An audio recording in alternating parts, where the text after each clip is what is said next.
विद्या का महत्व। यदि उत्तम विद्या यानी ज्ञान पास में है तो इस दरिद्र पेट को भरने की क्या चिंता।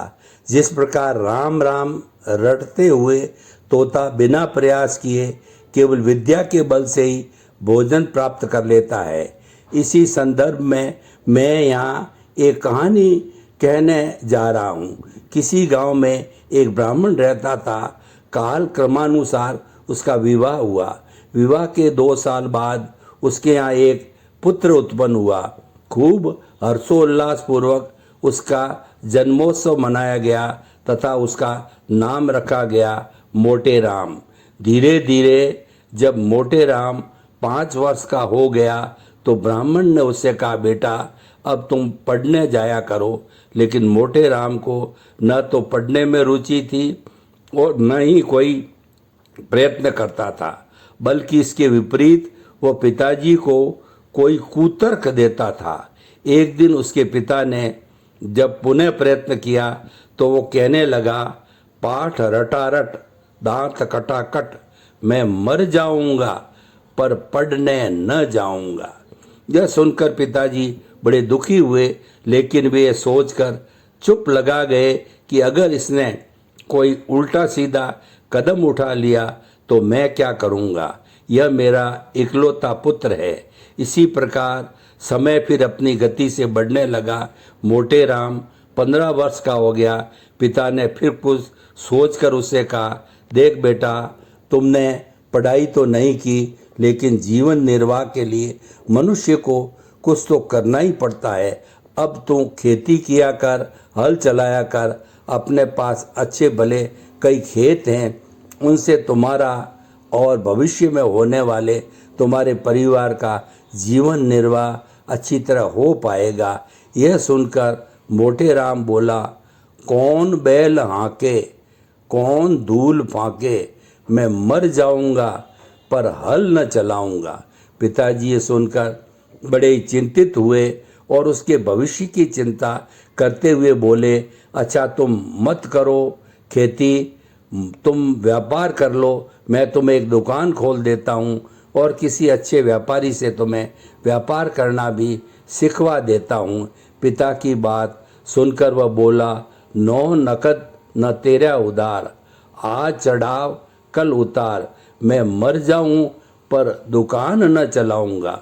तब पिताजी ने खींचते हुए पूछा, आखिर तुम करना क्या चाहते हो? न पढ़ाई, न जुताई, न दुकान की कमाई, तो फिर नौकरी करेगा क्या? ये सुनते ही मोटे राम बत्ती सी दिखाते हंसा और बोला, हींग लगे न फिटकरी, सबसे अच्छी नौकरी, मैं नौकरी करने जाऊंगा, खूब कमा कर लाऊंगा। यह बात सुनकर पिताजी ने उसे समझाने का भरसक प्रयत्न किया और कहा कि देख बेटा, जितना आसान तू समझ रहा है न उतना आसान नहीं है नौकरी करना। ऊपर से तुम ठहरा अनपढ़। पहली बात तो यह है कि तुझे कोई नौकरी पर रखेगा नहीं, और दूसरी बात यह है कि अगर कोई रख भी लेगा तो मेहनत मजदूरी ही करवाएगा, या तो पशुओं की रखवाली करवाएगा या घरेलू काम करवाएगा, जो कि तुझसे होंगे भी नहीं। इस प्रकार पिताजी ने और भी कई बातें उसे बताई, लेकिन मोटे राम तो था मोटे राम, और उसने जिद पकड़ ली कि करेगा तो नौकरी करेगा, इसके अलावा कुछ नहीं। और इसके बाद पिताजी ने दूसरे गांव में किसी सेठ के यहाँ मोटे राम की नौकरी लगवा दी। उसने यहाँ 5 वर्ष तक नौकरी की।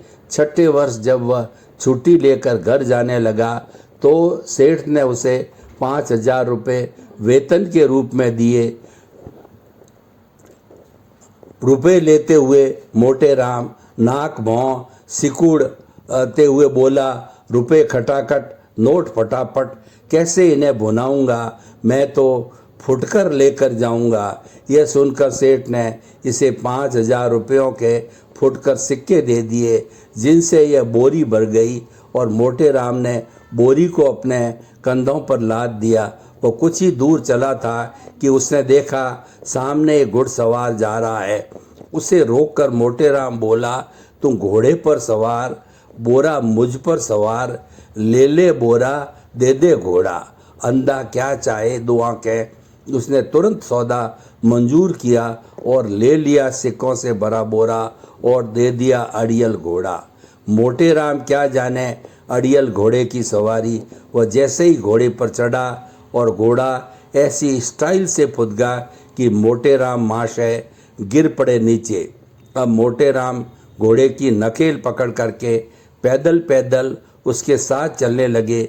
अभी वह कुछ दूर ही गया था कि उसने देखा कि सामने से एक ग्वाला गाय लेकर आ रहा था। मोटे राम ने ग्वाले को रोका और कहने लगा, घोड़ा अटक अटक मुझको देता है, पटक पटक ले लो घोड़ा हाय, मुझको दे दो गाय।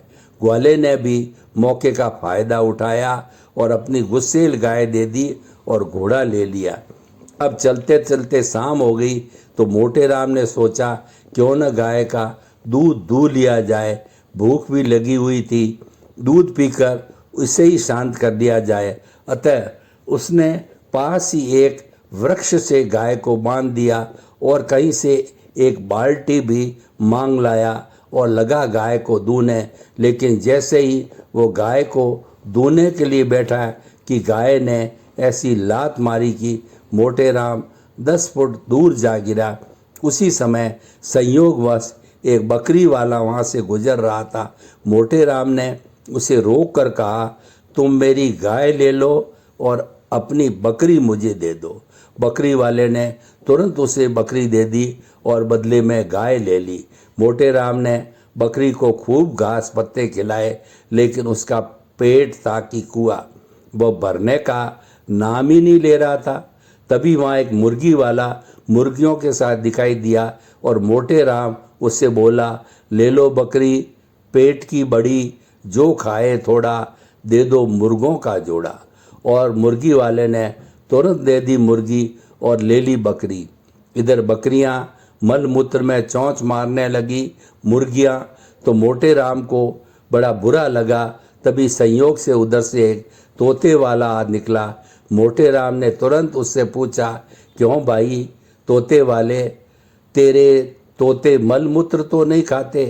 तोते वाला बोला, अरे कैसी बात करते हो, ये तो विशुद्ध शाकाहारी प्राणी हैं, केवल फल सब्जियां खाते हैं। यह सुनकर मोटे राम बोला, तो तुम यह मुर्गियों का जोड़ा ले लो और तोतों का जोड़ा मुझे दे दो।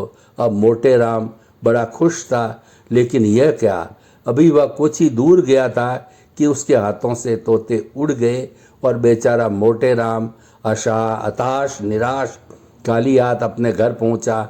इसलिए कहा जाता है कि अनेक संदेहों का नाशक, परोक्ष वस्तु का दर्शक, सबका नेत्र स्वरूप शास्त्र ज्ञान यानी विद्या जिसके पास नहीं है वो अंधे के समान है।